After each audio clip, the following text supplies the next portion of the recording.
Olá, meu amigo, minha amiga, bem-vindos a mais um Portal do José. Hoje, dia 11 de setembro de 2020, sexta-feira, e às sextas-feiras a gente sempre faz comentários sobre a live que o presidente faz às quintas-feiras e também de assuntos muito importantes do nosso país. Você que está chegando agora, convido você a se inscrever, dar o clique aí no cantinho da tua tela, né? Tem um símbolozinho, é só clicar ali em cima. E vocês que já são inscritos, eu convido vocês a darem o joinha para ampliar ainda mais o nosso conteúdo e continuarem a mandar seus comentários e críticas, que são muito importantes e muito bem-vindos. Então vamos em frente. Gente, eu quero falar da live e a única palavra que me veio à mente para resumir o que eu vi ontem foi a palavra demência. Eu nunca pensei que eu fosse ver tanta gente sem pudor, sem simancol, sem noção, sem responsabilidade, tocando negócios que dizem respeito à nossa vida no cotidiano. Eu quero falar disso aí, mas eu quero abrir um parênteses aqui para lembrar que hoje, dia 11 de setembro, é o dia que muitos se lembrarão das Torres Gêmeas.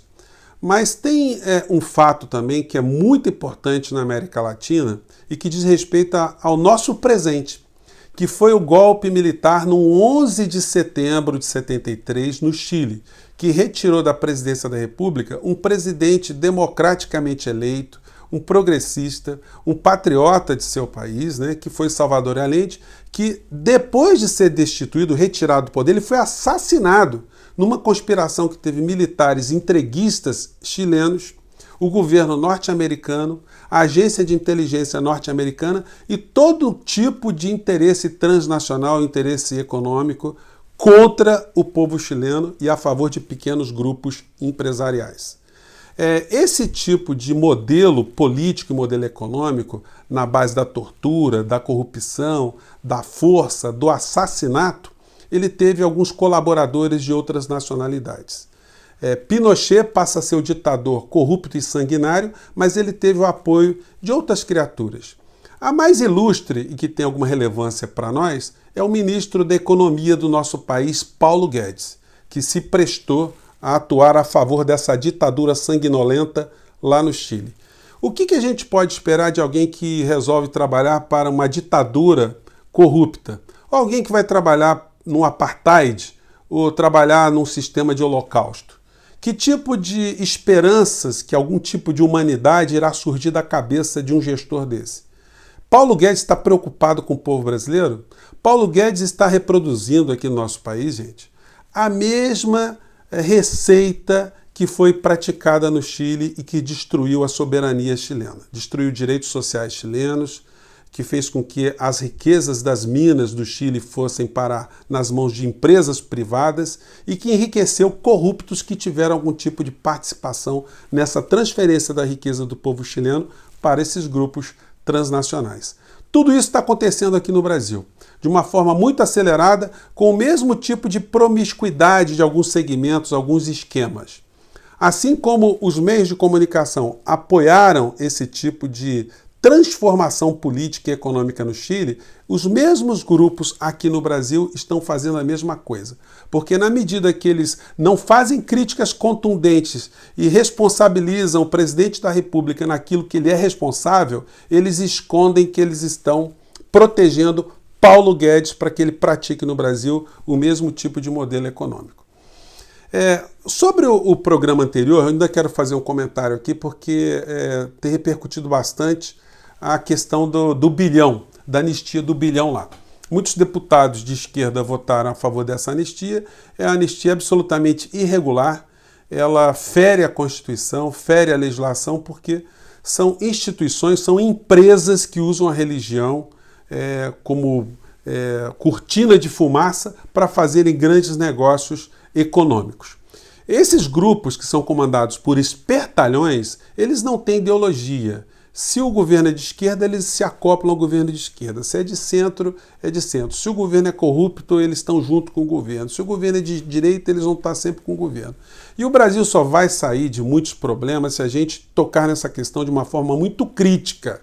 Se essa questão for enfrentada. Enquanto os políticos brasileiros enxergarem essa promiscuidade entre grupos empresariais religiosos e o Estado, enquanto isso não for enfrentado, isso não for separado, o Brasil ficará refém cada vez mais desse tipo de de gente, né?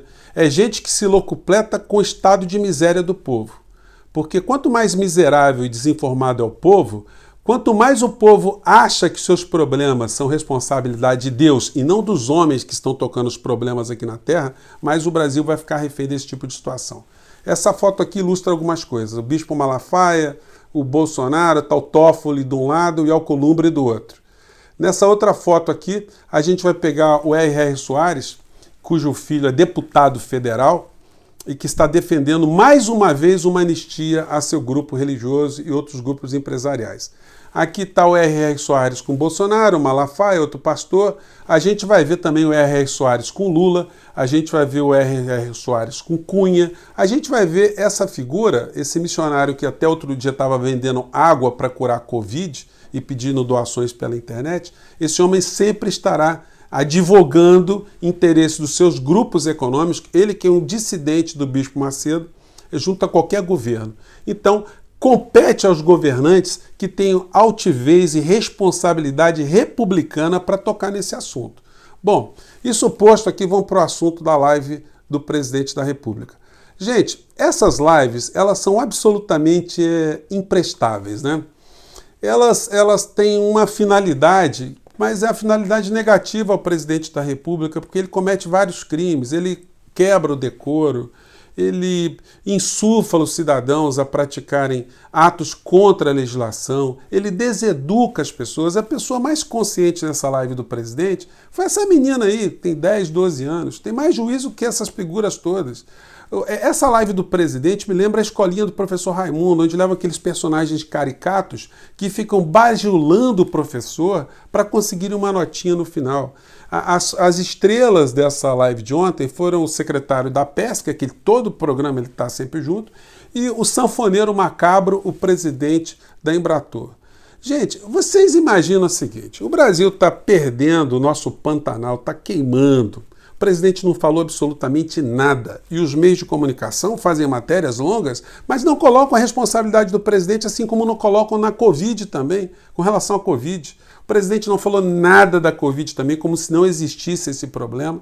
E aí a gente fica vendo esse tipo de tempo gasto com esse tipo de tema. Vamos pegar um trechinho aqui. O Claudinho pode salvar a tua vida ou não? Pode. Pode. Como? Ah, tipo assim, surge um urso, Surgiu um urso, daí? aí a gente corre. Quem vai correr mais? Você que é magrinha. O urso vai pegar o... Gordinho. Vai salvar a tua vida. Agora, se o urso também Mas pode, tem urso pode se dar mal, que... porque olha, se for comer o terço, tem muita gordura, o urso vai passar mal. Olha lá. No Brasil tem urso não. O terço é da Paraíba, né, Terço? Se o urso Onde olha pegar... palavrão? Esse aí foi um trecho, né? Aí, gente, eu vou falar uma coisa para vocês. Tem hora assim que a gente tem que dar uma pausa, tem que beber alguma coisa, tem que tomar um copo d'água, porque você vai vendo um desfile de aberrações. Aí o sanfoneiro macabro, quando ele não está atordoando as lives com os seus acordes desafinados, né? Ele vem com intervenções desse tipo aqui. Vamos ver aqui. Vamos assim dizer. Pode até alguém pegar um cachorro doente e jogar dentro da tua casa. E daí, como é que fica? Se alguém passar ali... Pode matar ele. É complicado esse negócio aqui. Você tem uma fazenda, cria ovelha. Tá? A sua ovelha pariu. O cachorro do vizinho foi lá e comeu o filhote da ovelha. Você bota uma armadilha para pegar o cachorro do vizinho. E aí? Tá complicado, né, pessoal? Vamos lá. Tá complicado. Com essa caneta bica aqui, vai... Gente, isso não é conversa de gente demente? Mas olha só, não é querer agredir, mas, meu Deus do céu, são pessoas que estão governando o nosso país. E vocês veem o nível de diálogo. E como eu digo a vocês, né, os assuntos principais acabam não sendo tocados. Por exemplo, a inflação que está acontecendo no nosso país, as queimadas, não há nenhuma palavra do presidente se está sendo feito algum ato, se o Exército, Marinha, Aeronáutica está deslocando efetivo para lá para ajudar o Pantanal não ser torrado. Quando é que eles vão fazer alguma coisa? O ministro do Meio Ambiente, criticando o Leonardo DiCaprio, dizendo se ele não quer bancar alguma coisa aqui no Brasil. Olha, o Leonardo DiCaprio gastou mais de 8 milhões de dólares da sua fortuna pessoal para projetos ambientais, mas provavelmente ele não vai dar nem um centavo enquanto Bolsonaro for presidente da República e o Salles, uma pessoa processada criminalmente na questão ambiental, forem responsáveis por alguma coisa relacionada ao meio ambiente aqui no nosso país. Talvez Leonardo DiCaprio tenha feito muito mais pela Amazônia, pela soberania das nossas florestas e dos povos indígenas, do que o próprio presidente da República. Então, a gente não vê absolutamente nada de concreto nessas lives. Eu fiz aqui várias anotações. O presidente da República, gente, ele comete infrações à Constituição quando ele diz que não tem nada demais uma criança de 10 anos trabalhar. Como não tem nada demais? Deixa a criança trabalhar. Gente, isso fere o Estatuto da Criança e do Adolescente, isso fere o artigo 227 da Constituição Federal, isso fere o Código Penal Brasileiro, que tem um crime lá chamado abandono de incapaz. Um pai não pode botar o filho no sinal para vender chiclete. O pai não pode botar o filho para trabalhar, não pode botar o filho na lavoura. Lugar de criança é na escola, lugar de criança é brincando, é tendo algum tipo de possibilidade de desenvolver o seu futuro, a sua sanidade mental. Mas parece que o presidente não sabe nada disso. O mesmo presidente que acha normal uma criança de 10 anos trabalhar é o presidente que tem filho que nunca trabalhou na vida e continua sem trabalhar até os dias de hoje. Então, o presidente comete crime contra a Constituição Federal, no artigo 85 da Constituição Federal, crime fere o decoro da presidência da República, insufla as pessoas de respeitarem o Código Penal e o Estatuto da Criança e do Adolescente. O que é que a gente pode dizer desse tipo de encontro, senão um encontro de dementes? Se a palavra demência não é a palavra principal que a gente acaba ficando com ela girando na nossa cabeça. Gente, teria outros assuntos aqui, mas eu vou ficando por aqui. Mande suas críticas, sugestões, seus comentários, são muito importantes. E até o nosso próximo Portal do José. Um grande abraço, até lá. Tchau.